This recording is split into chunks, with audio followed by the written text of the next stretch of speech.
সবাইকে প্রণাম। আজ আসছি আবার মহাভারত কিছু তথ্যের এর পরের সংখ্যায়। এর আগের সংখ্যায় আমরা দেখছিলাম যে যুধিষ্ঠিরের সঙ্গে মার্কণ্ড মুনির কথোপকথন চলছে। এটাও বলেছিলাম যে মার্কণ্ড মুনি হচ্ছে আমাদের উপনিষদের শাস্ত্রে, উপনিষদে নয়, উপনিষদে মার্কণ্ড মুনির কথা নেই।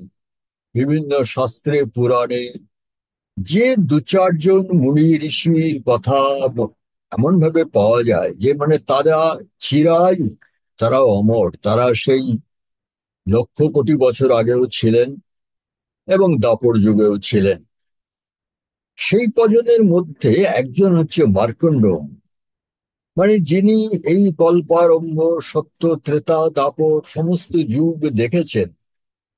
এবং সেই জন্য মার্কণ্ড মুনির মুখে ব্যাসদেব এইসব তত্ত্বগুলো মার্কণ্ড মুনির মুখ থেকে শোনাচ্ছেন। আগের দিন আমরা দেখেছিলাম যুধিষ্ঠিরের প্রশ্ন ছিল যে মানুষ এই পৃথিবীতে কর্ম করে তার শরীর বা দেহের সাহায্যে, দেহটাই কর্ম করে, তাহলে দেহই যদি পড়ে রইল তাহলে স্বর্গসুখটা কে ভোগ করে, অথবা পাপের ফলটা কে ভোগ করে? আর যদি ধরে নেওয়া হয় যে পাপের ফলটা ভোগ করে আত্মা বা জীবাত্মা বা পরমাত্মা, তাহলে প্রশ্ন আসে শরীর যে কর্মটা করছে সেই কর্মের তথ্য বা সংবাদ সেই জীবাত্মার কাছে কিভাবে সঞ্চিত থাকে? সঞ্চিত না থাকলে তো আর কর্মফলটা সে হতে পারে না। তা এইসব প্রশ্নের উত্তর আগের দিন মার্কণ্ড মুনি যুধিষ্ঠিরকে বলেছেন। এবং মার্কণ্ড মুনি এও বলেছেন যারা তত্ত্বজ্ঞানহীন কিন্তু অধার্মিক নয়, তারা ধর্মপরায়ণ কিন্তু তাদের ব্রহ্মজ্ঞান লাভ হয়নি, তাদের পুনর্জন্ম এবং পুনঃকর্মফল কিভাবে হয় সেখানে মার্কণ্ড মুনি বলেছেন যে তারা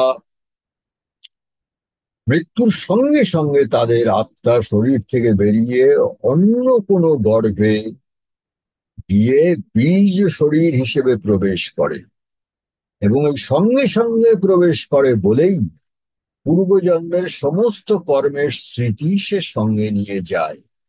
এবং সে যখন যখন আবার জন্মায় তখন সে যেখানে পূর্বজন্মে শেষ করেছিল সেখান থেকেই পরজন্মের কর্মফল শুরু হয়। এটা গেল তত্ত্বজ্ঞানহীন কিন্তু ধর্মপরায়ণ মানুষের কথা। এবারে মার্কণ্ড মুনি বলছেন যে কিন্তু যারা তত্ত্বজ্ঞানী, যারা ব্রহ্মজ্ঞান লাভ করেছেন বা লাভ করার পথে, তাদের কর্মফল এবং পুনর্জন্ম কিভাবে হয় সেটা এবারে মার্কণ্ড মুনি বলে বোঝাবার চেষ্টা করছেন যুধিষ্ঠিরকে। তো মার্কণ্ড মুনি বলছেন মনুষ্য তপস সর্বাগমপরায়ণ, সেই ধরনের মানুষ তত্ত্বজ্ঞানীরা, তাদের শরীর হয় তপস্যায় দগ্ধ।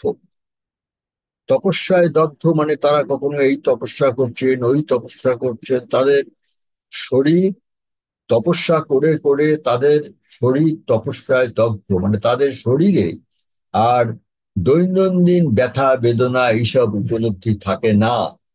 আর তারা হন সর্বাগম পরায়ণা, সমস্ত শাস্ত্রে তারা বিদ্বান। এছাড়া স্থিরব্রতা, তারা নিজ সংকল্পে স্থির। সত্যে পরা, তারা হন সত্যপরায়ণা। গুরু শুশ্রূষেণ রতা, তারা গুরু বা শিক্ষক বা অধ্যাপককে সম্মান করেন। সুশীলা, তারা হয় সুশীল ব্যক্তি। শুক্ল জাতীয়, অর্থাৎ তারা হয় সাত্ত্বিক জীবনযাপন করেন। ক্ষান্তা, দয়াশীল। দান্তা, দানশীল।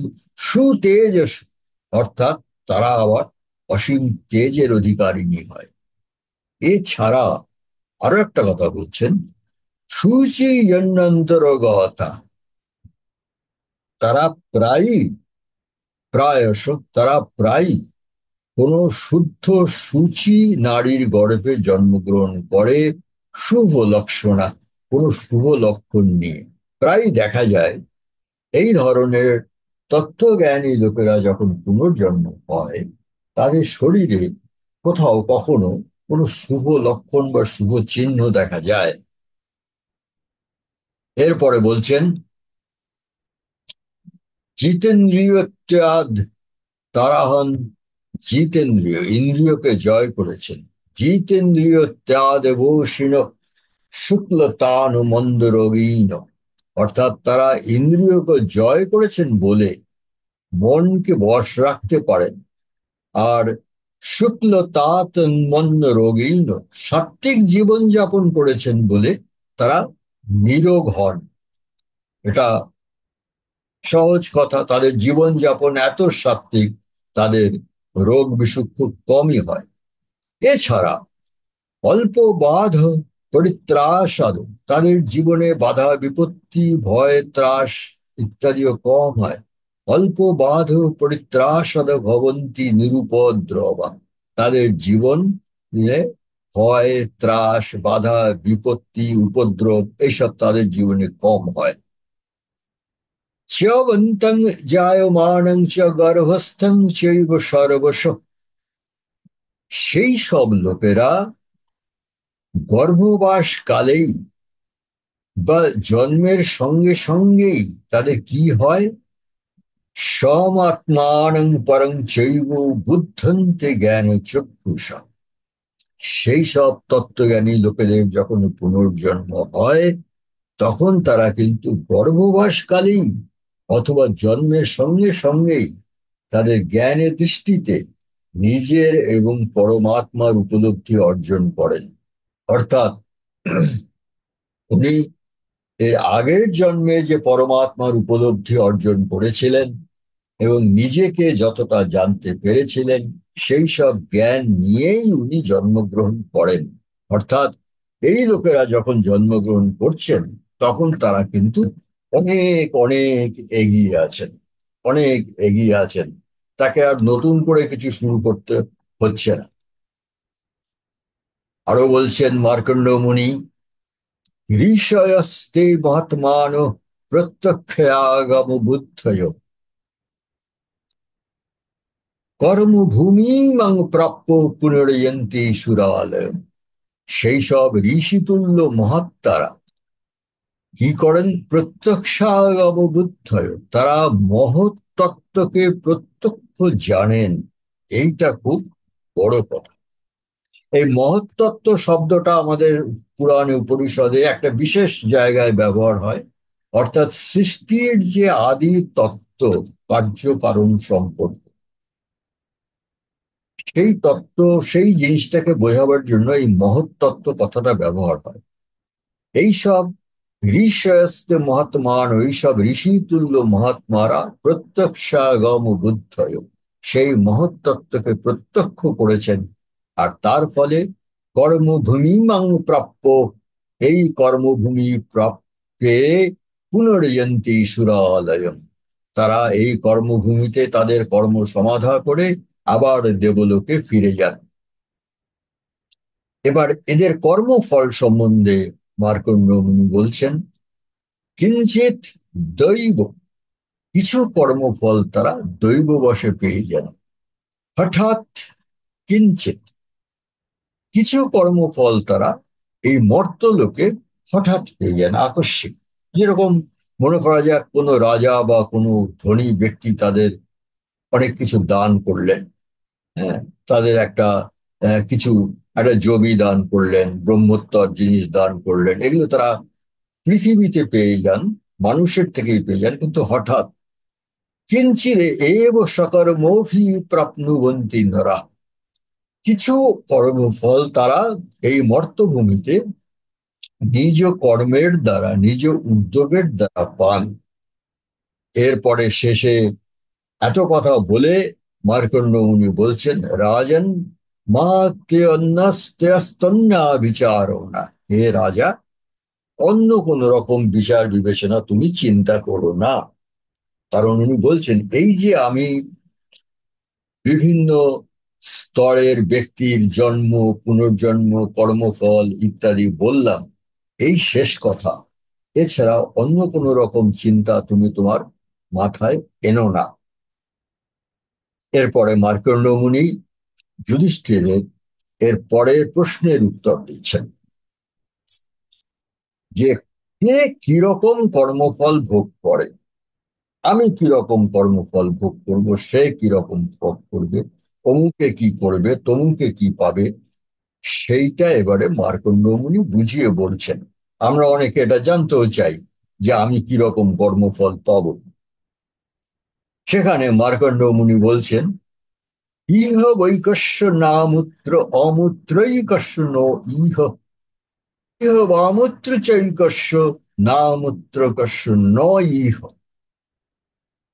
মার্কণ্ড মুনি বলছেন কেউ ইহলোকে সুখ ভোগ করে, পরলোকে করে না।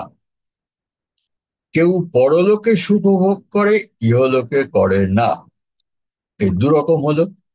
আর কি, কেউ দুই লোকেই সুখ ভোগ করে, তিন রকম হলো। আবার কেউ আবার কোনো লোকেই সুখ ভোগ করে না, এই চার রকম হলো। বলছেন ইহলোক পরলোক মিলিয়ে সুখভোগ দুঃখভোগের চার রকম ভাগ আছে। এবার উনি বলছেন কোন ধরনের লোক কোন ভাগে পড়বে। তা মার্কণ্ড মুনি যা বলছেন এটা খুবই সহজ, মানে এই হবে আমরা আমাদের সাধারণ বুদ্ধিতেই বুঝতে পারি। উনি প্রথম লোকের কথা বলছেন যারা ইহলোকে সুখভোগ করে কিন্তু পরলোকে করে না। তারা কারা? উনি বলছেন ধনানি येषां বিপুলান্তি সন্তি নিত্যং রমন্তেষু বিভূষিতাঙ্গা। যাদের অনেক ধন ঐশ্বর্য আছে, নানা অলঙ্কারে অঙ্গসজ্জা করে নিত্য ঐশ্বর্য ভোগ করে, এরকম লোক আমরা দেখতে পাই। যার অনেক টাকা পয়সা আছে, দামি দামি গাড়ি বাড়ি, গলায় ভারী সোনার চেন, হ্যাঁ, তারা নানা টাকা পয়সা খরচা, তারা মানে আমরা ভাবি তো সেসব লোককে দূর থেকে দেখে দেখে আহা, লোকটা কি সুখে কি আনন্দে আছে। তাদের সম্বন্ধে মার্কণ্ড মুনি বলছেন তেষাম অয়ং শত্রু বরঘ্ন লোক। সেই লোকটা যখন ওপারে পৌঁছয় তখন সে নানা শত্রুর মাঝে গিয়ে পড়ে। এ তো বটেই, যার এত পয়সা তার শত্রুও এত, আর তারা তো ওখানে অপেক্ষা করছে পরলোকে যে আয় তুই। অথবা যারা এখনো পরলোকে পৌঁছয়নি তারা কদিন পরে গিয়ে পৌঁছবে। এবারে সেই শত্রুর মধ্যে গিয়ে সে পড়বে। বুঝতেই পারছেন তার জীবন তখন কিরকম হবে। তাদের সম্বন্ধে মার্কণ্ড মুনি বলছেন নাশৌ সদা দেহ সুখের তানম। তারা ওপারে গিয়ে আর কোন রকম দেহ সুখ, শারীরিক সুখ পায় না। কারণ সোজা কথা, ওপারে তো দেহটাই নেই। যে লোক এপারে শারীরিক সুখে মগ্ন ছিল, মানসিক বা আত্মিক সুখের কথা চিন্তাই করেনি, কিন্তু ওপারে গিয়ে দেখা গেল তার শুধু আত্মাটাই রয়েছে, দেহটা নেই, সে ওপারে গিয়ে কি সুখ ভোগ করবে। এই হচ্ছে প্রথম একদল লোক। দ্বিতীয় একদল লোক হচ্ছে যারা মার্কণ্ড মুনি বলেছেন ইহলোকে তেমন কোনো সুখ পায় না কিন্তু পরলোকে গিয়ে পায়। মনে রাখতে হবে পরলোকে শুধু আমার আত্মা এবং চেতনাটাই আছে। সুতরাং আমার সুখের সঞ্চয় যদি আমি চেতনায় বা আত্মার মধ্যে রাখি তাহলে আমি পরলোকে সুখে থাকবো। এ সোজা ফর্মুলা। সেই ব্যাপারে মার্কণ্ড মুনি বলছেন যে যোগযুক্ত তপস্বী প্রসক্ত শ্রদ্ধায় শিলা জরয়ন্তি দেহান জিতেন্দ্রিয়া প্রাণীবধে নিবৃত্তাস্তেষামশৈ। যে লোক ইহলোকে যোগ সাধনা তপস্যা সাধ্যায় নিয়ে থাকে, জরাগ্রস্ত দেহ, কোনো প্রাণীকে হিংসা করে না, তার মানে এই লোকটার জীবন এমন, ইহলোকে আমরা যদি বাইরে থেকে দেখি তা বুঝবো এই লোকটা কি সুখে আছে, কিছুই তো ভোগ করতে পারছে না। সেই সব লোকেরা কি হয়, নায়মরিঘ্ন লোক, ইহলোকে তাদের সুখের দেখা না পেলেও পরলোকে তাদের কোনো শত্রুও থাকে না, এবং তারা সুখ ভোগ করে। কারণ তারা ইহলোকে থেকেই আত্মার সুখে ব্যস্ত ছিল, চেতনার সুখে ব্যস্ত ছিল, শারীরিক সুখ নিয়ে সে চিন্তা করেনি। আর যেহেতু স্বর্গলোকে গিয়ে বা পরলোকে গিয়ে তার শরীরটা নেই, সুতরাং শারীরিক সুখের প্রশ্নই উঠছে না, সে তার চেতনা বা আত্মার সুখটাই ভোগ করছে। একদল লোকের কথা কিন্তু মার্কণ্ড মুনি বলেছেন, যারা ইহলোক পরলোক দুই লোকেই সুখভোগ করে। তারা কারা? এটা কিন্তু খুব ইন্টারেস্টিং আমার মনে হয়েছে। যে ধর্মমেব প্রথমং চরন্তি ধর্মেণ লব্ধা চ ধনানি কালে, যে ধর্মকেই প্রথম অবলম্বন করে জীবন যাপন করে, যে ধর্মমেব প্রথমং চরণ, অর্থাৎ কিছু লোক আছে, এবং আমার মনে হয় এরাই হচ্ছে সাধারণ লোক, যারা খুব বেশি ধ্যান তপস্যাও করেনি, বেশি গাড়ি বাড়ি লোককে দেখিয়েও চলেনি, সাধারণ জীবনযাপন করে, কিন্তু ধর্মপরায়ণ জীবনযাপন করে। তার মানে তারা অধর্ম থেকে দূরে থাকে, অধর্মকে তারা ভয় পায়। সেই ধরনের লোক যারা ধর্মই হচ্ছে তাদের জীবনের প্রথম অবলম্বন, যে ধর্মকেই প্রথম অবলম্বন করে জীবন যাপন করে, এবং ধর্মের লব্ধা চ ধনানি কালে, এবং জীবনে কালে কালে ধর্মের মানে ন্যায় পথে প্রয়োজনীয় ধন উপার্জন করে, কারণ তাকে সংসারে বেঁচে থাকতে হলে তো কিছু অর্থের প্রয়োজন, সেটাও সে ন্যায় পথে কষ্ট করে সহ্য করে উপার্জন করে। আর কি, দারাণ বাক্য প্রতুভির্য জানতে, যারা ধর্ম তো বিবাহ করে বা দ্বার পরিগ্রহ করে সন্তান উৎপাদন করে, কারণ এখানে মনে রাখতে হবে সেকালে সন্তান উৎপাদন করা একটা ধর্মীয় দায়িত্ব ছিল।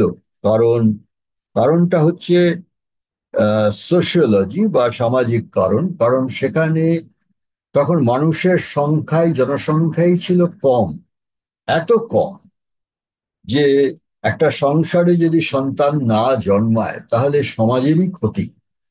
যাই হোক, এইসব লোকেরা যারা ন্যায় পথে প্রয়োজনীয় ধন উপার্জন করে, ধর্মত দ্বার পরিগ্রহ করে সন্তান উৎপাদন করে, তেষাময়ং চৈব পরস্য লোক, সেই সব লোকেরা ইহলোকেও মোটামুটি সুখে থাকে, পরলোকেও থাকে। অর্থাৎ এই হচ্ছে একদল লোক যারা ইহলোক পরলোক দুই লোকেই সুখে থাকে। তারা কোনো লোকেই পরম বা চরম সুখে থাকে না, কিন্তু সুখে থাকে, সচ্ছল থাকে। আর চতুর্থ একদল লোক, তারা কারা? যে নৈব বিদ্যাং ন তপ ন দানং ন চাপি মূঢ় প্রজনে যতন্তি। আর এক ধরনের মূঢ় লোক আছে, যারা বিদ্যা জ্ঞান অর্জনের কোনো চেষ্টা করেনি, তপস্যা করেনি, দান করেনি, বা সন্তান উৎপাদন কোনো কিছুতেই তারা যত্নবান হয় না, মানে সে জীবনে সে কিছুই করেনি। তাদের কি হয়, ন চানুগচ্ছন্তি সুখানি ভোগাংস্তেষাময়ং নৈব পরস্য লোক। সেই সব লোকেরা ইহলোকেও সুখের দেখা পায় না, কারণ সে তো কিছুই করেনি, আর কোনো কর্মফলই তার নেই, তাই পরলোকেও সে সুখ থেকে বঞ্চিত থাকে। এইভাবে খুব সুন্দর করে ব্যাসদেব মার্কণ্ড মুনির মুখ থেকে আমাদের বোঝালেন যে কর্মফল কিভাবে আমার পিছনে পিছনে ধাওয়া করে,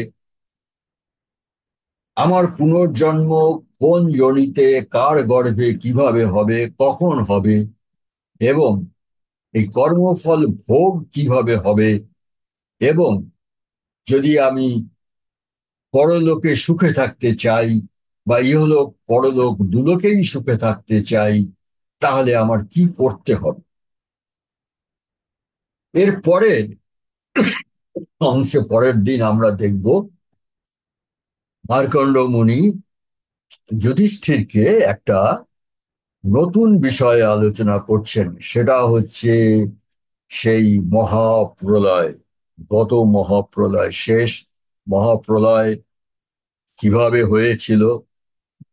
তখন বৈবস্বত মনু, মানে প্রথম মনু, যিনি সূর্যের পুত্র, বৈবস্বত মনু, যাকে স্বয়ম্ভু বা আদি মনুও বলা হয়, এবং মহাপ্রলয়ের বর্ণনা, কিভাবে মহাপ্রলয় আসে, কেমন সে দেখতে মহাপ্রলয়, এবং শেষ যে মহাপ্রলয়টা হয়েছিল সেখানে বিষ্ণুর মৎস্য অবতারের কি ভূমিকা ছিল, এই নিয়ে এবার মার্কণ্ড মুনি যুধিষ্ঠিরকে নানা পূর্ব কথা, পুরানো কথা বোঝাবেন। সেটা আমরা পরের দিন দেখব।